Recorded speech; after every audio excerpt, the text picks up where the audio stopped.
Okay, my dear student of class 9th, you all are most welcome in today's class.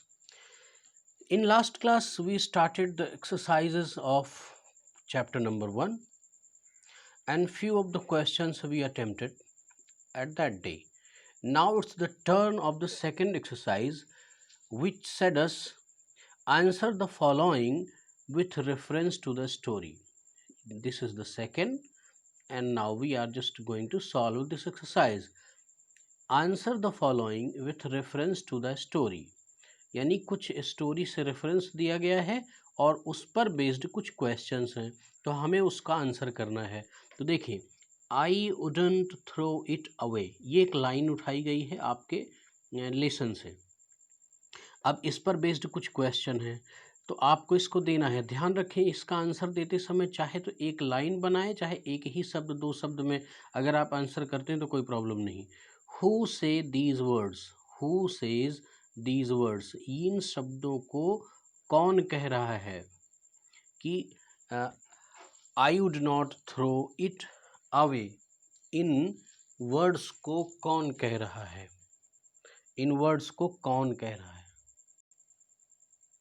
हाँ, I would not throw it away, तो इसका पहला क्या है, who says these words, तो इन words को कह कौन रहा है, किसके द्वारा ये नरेटेड है, तो इसका सीधा सा आंसर है कि टॉमी। टॉमी ने ये बात कही थी, तो चाहे टॉमी लिख दें, चाहे इसकी एक पूरी लाइन लगा दें, एक लाइन लिख दें कि टॉमी सेड दीज वर्ड्स या Tommy says these words. Second है इसका कि what does it refer to, ये ध्यान रखें, इट जो शब्द है वो क्या रिफर कर रहा है, I wouldn't throw it away, तो ये इट से क्या संदर्भ है, इट से मतलब है जो रियल बुक है आपकी, जो रियल बुक उसने पाई थी उसी का संदर्भ दे रहा है इट के माध्यम से, रियल बुक। तो कह रहा है ना कि I wouldn't throw it away, मैं तो इसको बिल्कुल नहीं फेंकूंगा। तो what is it being compare with by the speaker, यानी स्पीकर के द्वारा ये किसकी तुलना की जा रही है। तो अब इसमें देखना, इसको कैसे हम लिख सकते हैं, आप लिख ले, मैं बोल दे रहा हूँ। It is compared the real book with the tele book, यानी यहाँ पर रियल बुक वर्सेस टेले बुक, ये कंपैरिजन किया जा रहा है, टेले बुक से इसका कंपैरिजन किया जा रहा है। तो इस तरह से दूसरा देखें, sure they had a teacher but it was not a regular teacher, it was a man, ये एक लाइन उठाई गई। अब देखिए इसमें why does they, who does they refer to, they शब्द किसको रिफर कर रहा है, तो देखिए कहाँ पर है कि sure they had a teacher, they had a teacher, तो अब ये दे शब्द कौन कर रहा है कि जो पास्ट जनरेशन स्टूडेंट्स हैं, यानी पास्ट जनरेशन स्टूडेंट, जो पास्ट जनरेशन स्टूडेंट हैं उनको दे रेफर कर रहा है कि sure they had a teacher, लेकिन कैसा टीचर, जो मैन है। अच्छा, what does regular means here, यहाँ पर रेगुलर, रेगुलर का मतलब होता है कंटिन्यू, लेकिन यहाँ रेगुलर टीचर से जो अर्थ है वो एक है मैकेनिकल टीचर से, इसका संदर्भ है मैकेनिकल टीचर से। तो what is it contrasted with, तो what is it contrasted with का मतलब ये है कि जो एक विरोधाभास है वो किस चीज का है, तो it is contrasted with the regular teacher and real teacher. तो बस ये ध्यान रखना है, regular teacher, teacher and real teacher, real, तो यहाँ पर रियल टीचर जो आज हम लोग हैं उसकी तुलना एक रोबोटिक टीचर से की जा रही है, रियल टीचर से, रियल टीचर। तो इस तरह से ये फर्स्ट और सेकंड पूरे हुए। अब देखिए ये जो थर्ड एक्सरसाइज है ये क्या कह रही है कि answer each of these questions in a short para about 30 words, 30 words में हमें इन एक्सरसाइजेस को करना है। स्टूडेंट ध्यान रखें कि मैंने आपको पैटर्न बताया है कि जो रीडर की सिचुएशन है वो यहाँ पर डिस्क्राइब उस दिन किया था कि 5 क्वेश्चन 2 मार्क्स के आते हैं और 2 क्वेश्चंस 8 मार्क के लॉन्ग आते हैं। तो हमें ज़्यादा से ज़्यादा क्वेश्चन और आंसर की टेक्निक्स को डेवलप करना होगा। ये हमारे लिए अच्छी एक मार्किंग स्कीम होगी। बाकी जो इसकी एक्सरसाइजेज हैं वो आपके ग्रामेटिकल एस्पेक्ट को मजबूत करती हैं, तो इनमें से भी जो इम्पोर्टेंट होंगी मैं उनको टच करूँगा। लेकिन ये ग्रामर के सेक्शन में ही ग्रामेटिकल पोर्शन बेहतर ढंग से तैयार हो पाएगा। यहाँ पर हमें क्वेश्चन आंसर को फेस करना होगा और उन्हीं जगहों पर कंसंट्रेट करना होगा। तो answer each of these questions in short para about 30 words. तो मैं इनमें से कुछ क्वेश्चंस को अटेम्प्ट करके आपको बता रहा हूँ, आप अपनी नोटबुक में इन चीज़ों को नोट कर लें।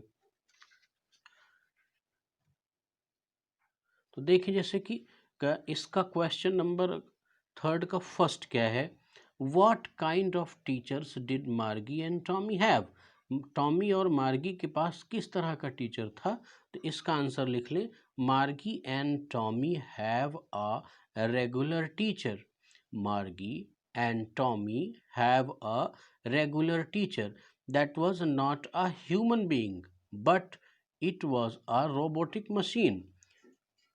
समझ गए ना, यानी मार्गी और टॉमी के पास एक रेगुलर टीचर था और जो कि आदमी नहीं था बल्कि वो क्या था, एक रोबोटिक टीचर था। इन फ्यूचर टाइम यानी भविष्य के समय में a mechanical electronic machine will be as a teacher.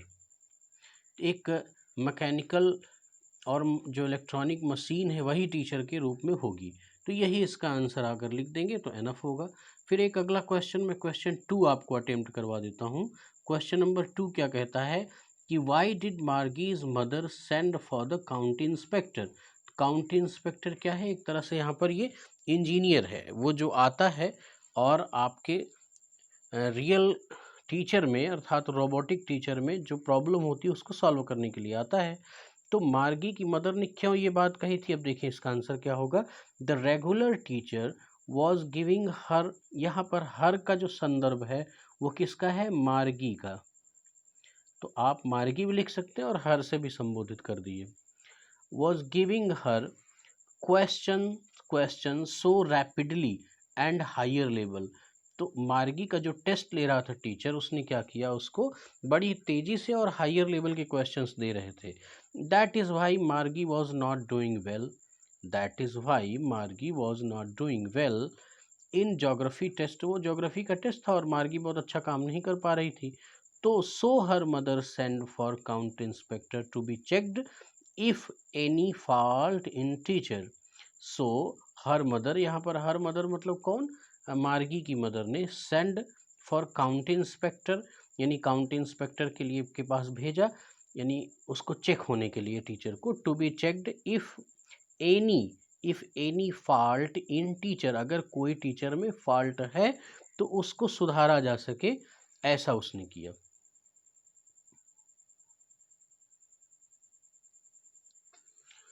तो इस तरह से अगर हम अगले क्वेश्चन की ओर चलें तो देखते हैं कि what had once happened to Tommy's teacher. तो अब देखें ये रेफरेंस आता है ना कहानी में कि टॉमी के टीचर के साथ भी इसी प्रॉब्लम आई थी एक बार। वो कर क्या रहा था, वो हिस्ट्री के क्वेश्चंस को, हिस्ट्री के टॉपिक को ब्लैंक कर दे रहा था। तो यही चीज़ लिखना है कि once Tommy's teacher blanked the history sector. Once Tommy's teacher blanked the history sector. Tommy's teacher sent to be repaired and it had taken 1 month. उसको रिपेयर के लिए भेजा गया और 1 महीने लग गए। तो Tommy got enough time to remain away from teacher. तो ये लगभग 1 महीने समय टॉमी को मिल गया था टीचर से दूर रहने का, अर्थात जो स्कूलिंग एक बोरिंग सब्जेक्ट है उससे ये दूर रहा था।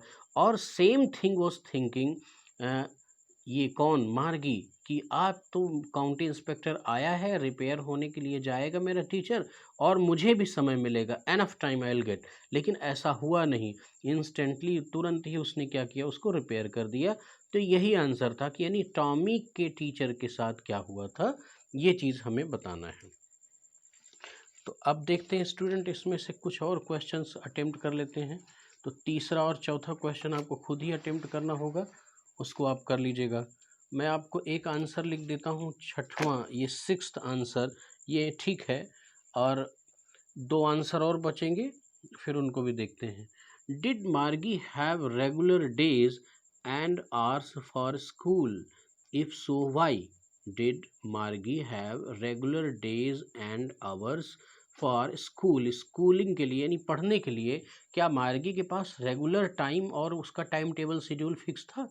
तो इसमें क्या, Margie's school was room with mechanical teacher, थोड़ी सी रेफरेंसिंग दे दिया कि एक रूम ही उसका स्कूल है और उसमें एक मैकेनिकल टीचर है। सी हैज़ वेरी रेगुलर शेड्यूल, तो अब यहाँ से हमने बताया कि यस, उसका बहुत ही रेगुलर शेड्यूल था। She has to study 5 days पर week except Saturday and Sunday. Saturday और संडे के अलावा वीक में 5 days उसे स्टडी करनी थी। ऐसा क्यों करना था कि Margie's mother thought that in childhood there should be a regular hours study to learn better.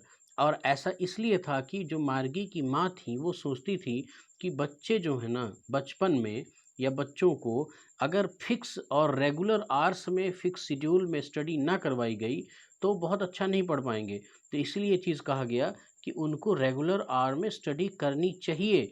किसके लिए? टू लर्न बेटर, अच्छा पढ़ने के लिए। तो स्टूडेंट, इस तरह से ये 6 क्वेश्चंस की इस क्वेश्चनरी के साथ मैंने आज आपकी इस क्लास को कंप्लीट किया।